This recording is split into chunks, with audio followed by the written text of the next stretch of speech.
Bonjour les taureaux, je vous souhaite la bienvenue dans cette vidéo de guidance pour le mois de janvier 2018. J'en profite pour vous souhaiter à tous mes meilleurs vœux, une excellente année 2018, que cette année vous apporte ce dont vous avez envie et surtout vous permette de trouver le chemin qui vous épanouira le plus. Si vous souhaitez faire un tour d'horizon de l'année entière, j'ai réalisé une vidéo sur les énergies de l'année, puisqu'ici nous allons nous consacrer uniquement aux énergies du mois de janvier.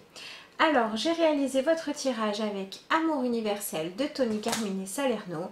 Je l'ai accompagné du Paulina Tarot. Et votre tirage principal est aussi fait avec l'Oracle du Monde d'Émilie de Dieu. En fin de vidéo, votre affirmation est issue de l'Oracle Le pouvoir du lâcher-prise. On commence tout de suite l'interprétation de votre tirage. Alors pour vous les taureaux, ce mois-ci, nous sommes dans un mois de réflexion, de remise en question et de connexion à vos émotions. La première carte que j'ai tirée, c'est la carte de la méditation. Donc cette carte vous amène à prendre du recul, à prendre du repos, surtout au niveau du mental, pour pouvoir aller faire vos choix en fonction de quelque chose de plus profond que votre raison, que vos habitudes et que vos peurs aussi. Avec cette carte-là, on vous demande vraiment de vous recentrer. Ça peut être bien de travailler sur trouver l'équilibre entre la vie matérielle et la vie spirituelle, dans le fait de s'ancrer pour pouvoir méditer, mais ensuite avoir cette volonté, comme avec cette carte là, vous voyez, on voit quelqu'un qui se tient bien droit et qui est à la fois bien assis sur la terre, mais avec ce halo de lumière derrière, connecté à quelque chose de plus grand. Donc faites attention peut-être aux signes que vous pouvez recevoir ce mois-ci et essayez de consacrer du temps à vous sentir en paix et en tout cas à avoir du temps de repos, mais surtout de l'esprit. C'est-à-dire que par exemple ça ne serait pas forcément un repos efficace que de vous dire je vais me reposer, je vais me mettre devant la télé par exemple jusqu'à m'endormir. On est dans une volonté de se retrouver à l'intérieur de soi et de recevoir des messages, alors selon vos croyances et vos envies, de votre instinct, de vos guides, d'utiliser la visualisation créatrice pour voir si vous arrivez à travailler sur vos ressentis. Voilà, dans quelque chose où vous acceptez d'être dans votre vie terrestre, mais vous acceptez aussi qu'il y ait une dimension plus grande que la simple première vision des choses. Par exemple, si vous regardez cette carte, a priori, on peut y voir simplement un dessin. Et si on utilise nos émotions, notre ressenti, notre instinct, on peut y voir un message. Eh bien, on vous demande dans votre vie de vous concentrer sur la deuxième interprétation possible des événements en fait, Essayez voilà, de prendre du temps pour vous relaxer, pour faire le vide dans votre esprit et d'utiliser voilà, la méditation. Alors la méditation ça peut être aussi par exemple si vous n'êtes pas un fan de cette technique là, l'écriture, ça peut être le sport, ça peut être tout ce qui vous permet en fait de faire le vide, de vous sentir plus léger, de vous sentir nettoyé parce que ça va être un mois peut-être aussi pour certains de nettoyage énergétique. Et le but ça va être de pouvoir être beaucoup plus léger et libre dans votre esprit pour prendre les décisions qui s'imposent, puisque votre énergie principale c'est le 5 de bâton. Donc on est dans des désirs contraires, on est dans de la dualité, on est dans la volonté d'aller au bout de ce que l'on ressent sur l'instant sans forcément savoir si c'est vraiment ce qu'on veut sur le long terme. Donc voilà, l'idée ça va être de démêler tous ces conflits intérieurs, de prendre du temps et du recul pour voir quels sont vos réels désirs et quels sont ceux qui sont nourris par des peurs, par la peur de manquer, par la peur d'être seul, par la peur de ne pas arriver à quelque chose. Et faites attention aussi à savoir si vos désirs correspondent bien à ce qui peut vous épanouir ou si ça correspond plutôt à une recherche uniquement de sécurité matérielle. Donc faites bien vos choix, prenez le temps de poser tout ça, essayez de trouver des solutions, des techniques qui vont vous permettre de faire du tri entre ce qui a vraiment de la valeur et de l'importance pour vous dans vos rêves et vos envies et ce qui ne sont que des illusions ou par conditionnement ou par angoisse de ce que pourrait être le présent ou le futur ou d'un passé douloureux. Donc voilà, il peut y avoir pour certains des événements qui vont vous mettre face à vos propres dualités, vos propres incohérences. Si c'est le cas, essayez de les accueillir plutôt que de les rejeter et de les utiliser pour plonger dedans en profondeur, pour aller voir ce qui se cache au-delà de la surface. Donc voilà, ça peut être un mois pour faire de l'hypnose, pour faire évidemment de la méditation, du yoga, pour faire une séance de consultation avec les cartes, ça peut être de la PNL, n'importe quelle technique qui va vous permettre d'aller regarder au-delà des apparences et au-delà de vos mécanismes de fonctionnement pour adopter une attitude qui soit beaucoup plus dans le sens de vous épanouir en profondeur plutôt que de vous rassurer sur l'instant.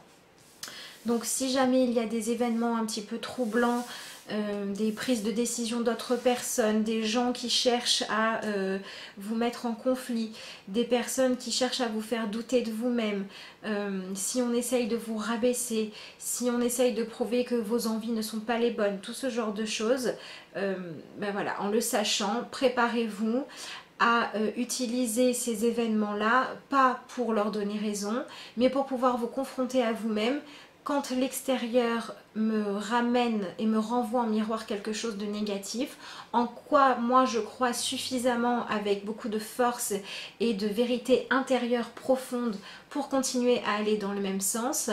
Et à quel moment, quand l'extérieur veut me faire douter de moi, si je suis honnête, je me rends compte que j'agis par pur ego et non pas par envie profonde. Voilà, faites un petit peu le tri dans tout ça.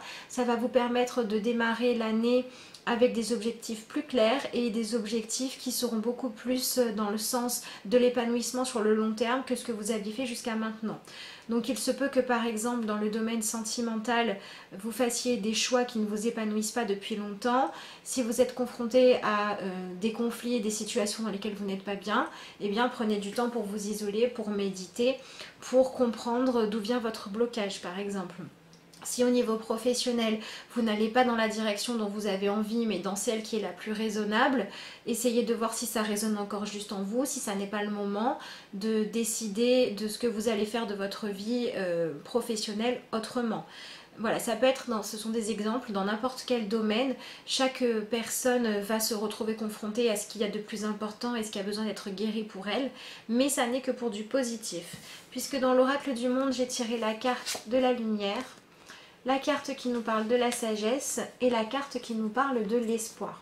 Donc on est dans cette idée de dire que si vous acceptez de mettre en lumière vos peurs, vos insécurités et que vous acceptez en même temps de recevoir de par cette idée de méditer, d'être en paix, dans le calme, l'éclaircissement d'une autre partie que le mental qui vous guide, vous allez pouvoir comprendre des choses et vous allez pouvoir avoir accès à plus de sagesse. Donc il se peut que certains taureaux voient leur intuition se développer. Si c'est le cas, que vous n'en avez pas l'habitude, expérimentez, ne rejetez pas. Si vous travaillez vos facultés de clairvoyance, de clairaudience, des choses comme ça, il se peut qu'il y ait de l'évolution aussi. Vous pouvez aussi être plus sensible à la symbolique. Donc voilà, faites attention à tous ces signes, toutes ces possibilités de communiquer, de ressentir et de trouver des réponses autrement que par le pur raisonnement mental, parce que ça pourrait être accentué pour vous les taureaux ce mois-ci. Et le but, c'est vraiment de vous redonner de l'espoir. On a deux lunes là qui sont... Voilà, qui sont très fines. Et donc on est dans cette idée de enfin accepter, d'aller regarder ce qui se passe du côté de vos émotions, plutôt que de toujours vouloir tout rationaliser. Donc essayez d'être vraiment dans cette énergie de partage avec vous-même, où vous allez vous accueillir, vous coucouner, vous faire du bien, mais surtout au niveau de votre capacité à raisonner autrement que par le mental, mais vraiment, c'est très important, par la lumière qui brille en vous, par la sagesse qui brille en vous. Ça peut être le bon moment aussi pour vous intéresser à des nouvelles cultures, des nouvelles philosophies, de pourquoi pas chercher des exemples de personnes qui ont réussi à atteindre des buts et des rêves que vous n'avez pas encore réussi, que vous vous interdisez, peu importe. Regardez comment ils ont fait, quelles sont leurs croyances, quelles sont leurs manières de penser, de réfléchir, quelles techniques ils utilisent pour se recentrer sur eux-mêmes. Cherchez des personnes positives sur qui vous pouvez prendre exemple et cherchez des personnes qui peuvent vous aider à raisonner différemment, à regarder votre histoire différemment. Donc voilà, si vous avez la capacité, on l'a tous, mais si vous avez développé la capacité de faire attention aux signes, de communiquer avec les guides, il se peut que vous ayez pas mal de messages ce mois-ci. Donc un mois tout en spiritualité et tout en décision de vous prendre en main pour retrouver l'espoir d'une vie vraiment épanouissante ou de manière générale ou par rapport à quelque chose de précis selon votre situation. Mais en tout cas, vraiment ce besoin de décider de vous mettre, de vous rendre disponible à ce changement intérieur. Je termine votre tirage avec votre carte d'affirmation et vous avez obtenu « Reprenez votre plein pouvoir ». Et vous voyez, on a une femme qui est prête éventuellement à se défendre si tel en est le besoin, mais qui a réussi par la douceur à dompter la partie animale. Donc on est vraiment dans cette idée de prendre de la hauteur pour aller à l'écoute de ses instincts, mais ne pas laisser le côté sauvage, instinctif de la peur qui est là juste pour nous maintenir en vie, ne plus laisser ce côté-là diriger vos choix et vos envies. Vous pouvez lire « Votre vie vous appelle à exceller dans l'exercice de votre pouvoir plutôt que de jouer petit ». Donc voilà, de par la méditation, vous vous mettez en valeur, vous prenez conscience de vos capacités, vous osez avoir des projets, vous osez vous lancer dans une nouvelle aventure, dans une nouvelle manière de fonctionner et vous osez aussi pour certains vous sortir de situations conflictuelles dans lesquelles vous ne restez que par habitude ou par peur de l'avenir pour pouvoir maintenant retourner sur le chemin de l'espoir, de la lumière et de la sagesse. Donc le chemin de la sagesse, c'est le chemin où vous allez sortir de cette notion de conflit des désirs pour aller dans un premier temps ce mois-ci vous demander qu'est-ce que je veux vraiment, quels sont mes vrais désirs, qu'est-ce qui est important pour moi au premier plan et qu'est-ce que je suis capable de faire. Voilà, cherchez l'inspiration, cherchez les personnes qui sont des modèles pour vous, prenez du temps pour y réfléchir et guidez tout ce travail-là dans la gestion des conflits déjà existants avec l'extérieur ou avec vous, avec cette notion que derrière une idée ou une situation négative, il y a une leçon à apprendre et que le but c'est toujours de nous faire grandir en sagesse, de toujours nous aider à nous diriger vers le plus d'amour et de lumière possible dans nos choix pour pouvoir participer à la création d'un monde qui correspondrait beaucoup plus à quelque chose de positif. Alors ça peut être votre monde intérieur comme le monde en général, hein, mais la sagesse intérieure, la lumière intérieure, votre instinct vont pouvoir vous amener à vous autoriser à rêver à nouveau, à faire des vœux à nouveau et à croire qu'une guérison, une évolution positive est possible pour vous. Croyez-y vraiment, c'est un bon mois pour que tout ça se déclenche et que pour que vous retrouviez une étincelle d'énergie vitale. Donc reprenez votre pouvoir à la fois en vous accordant du temps pour vous écouter instinctivement et à la fois pour ne mener que les batailles qui en valent la peine. Et puis voilà, si vous faites tout ça, vous devriez passer un mois de janvier assez intéressant et avec quelques révélations et quelques bonnes décisions de prise. En tout cas, c'est ce que je vous souhaite. Je vous remercie de m'avoir suivi. Si vous souhaitez avoir des renseignements pour les consultations, vous pouvez me contacter à l'adresse lacarteauxétoiles@gmail.com et vous pouvez aussi nous rejoindre sur la page Facebook La Carte aux Étoiles où vous pouvez également me contacter. Je vous répondrai avec plaisir. En tout cas, je vous souhaite à tous un excellent mois de janvier et je vous dis à bientôt pour de nouvelles vidéos.